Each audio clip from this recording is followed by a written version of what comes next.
Hey folks, let's talk. Expectations versus reality. That's right. This is a topic I want to cover because so many people, they get online and with the prices of pet care, training, and just purchasing dogs in general going through the roof the past couple of years because of COVID, I want to take this time to address a few things that I really feel need to be addressed. So the other day somebody said to me, "Man, you charge how much for a board and train or how much to potty train a dog? I'm in the wrong business." But when we break down the requirements and how much time we actually spend hands-on with a dog, we really don't make that much money. So it's easy for someone to see, hey, I go and take my dog and I drop it off at a trainer.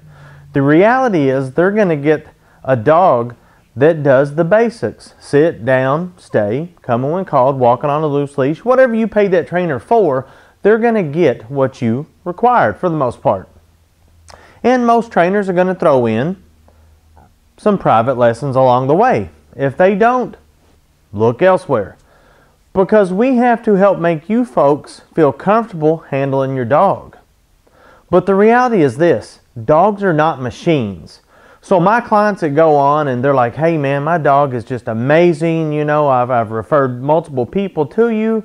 They're the ones that took the time to ask questions during the board and train. They're the ones that showed up for the private lessons. Because it's real easy to get looped into watching a movie. And if we look at some of the most popular movies over the past couple years, you know, you see dogs doing these heroic things like saving children from water and all kinds of stuff, right?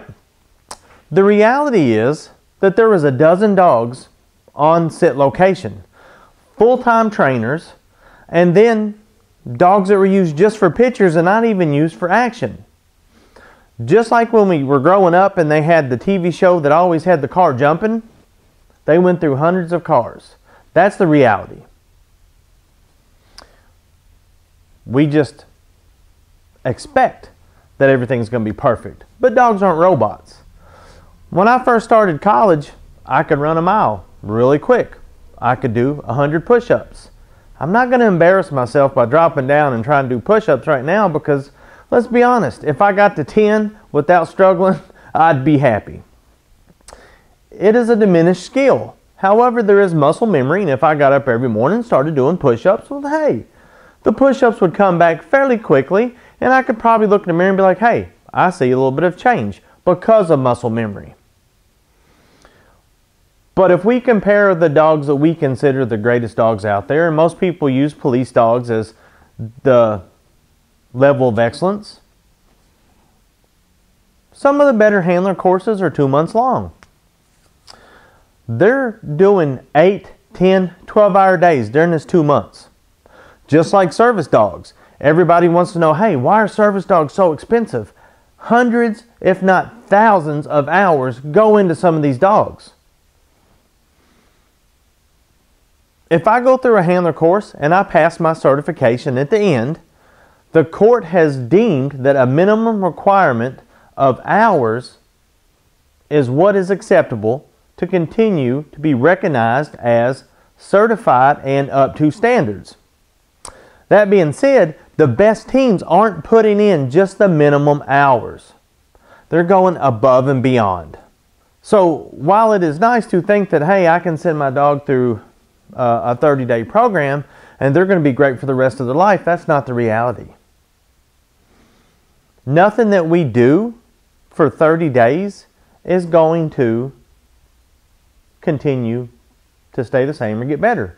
We wouldn't go to a gym for 6 weeks, get prepped for a 5K, stop running a 5K and think we could pick up and just run a 5K and have the same time and not have cramps and act like we're dying. That's not the case. It's not the case with dogs.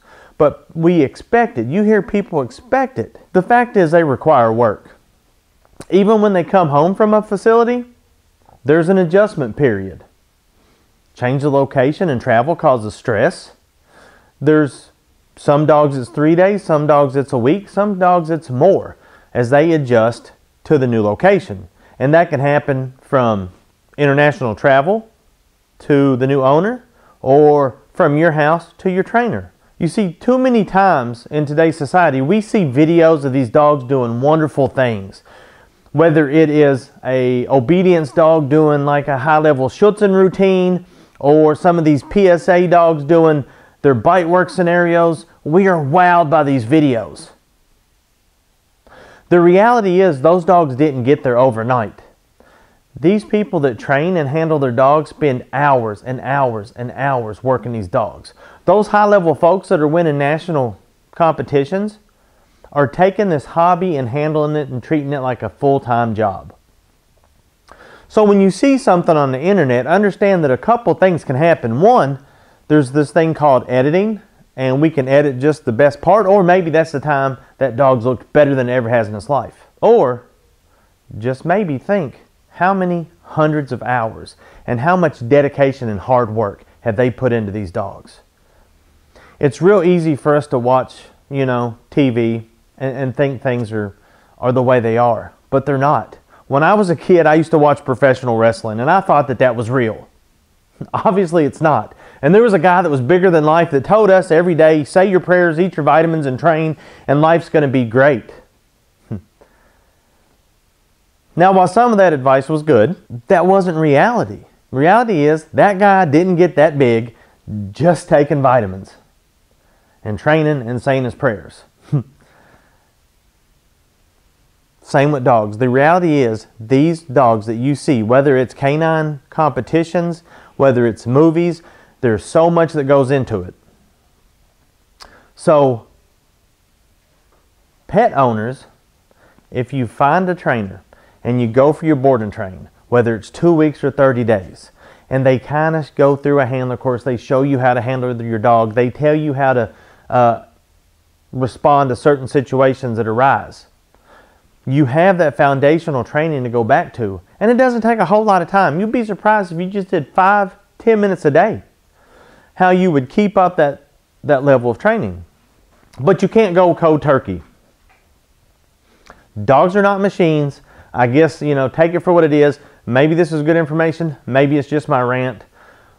But so many times people think that dog trainers we're just sitting around petting puppies and not really working. That's not the case, folks.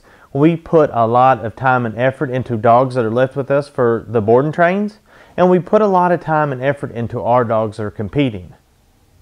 My competition scent work dog, I don't attend my first competition until he's ready for the highest level. Once they're ready for the highest level, then I enter the lowest level. I don't train for each individual level. I train to a set standard, the highest level that I want to achieve, and then I start. By that point, I may have a year and a half into my dog, training daily, writing things down in my log, making sure I'm covering all the bases. So, reality versus expectations. Expect that if you follow your trainer's advice and you put in a little bit of time and effort with your dog, and understand that dogs are living creatures. People aren't perfect. We are far from perfect. I've got so many things I know I can work on. Dogs are the same way. They have good days, they have bad days. And we shouldn't get affected by a good or bad day. We should just take it and roll with it. So, reality versus expectation. Dogs aren't machine, folks. They're a wonderful addition to our life, but we have to make sure we take the time to exercise them, to stimulate them mentally and physically. It's a relationship, and relationships take work. So, hope you enjoyed this video. Don't forget to like and subscribe, hit that bell button.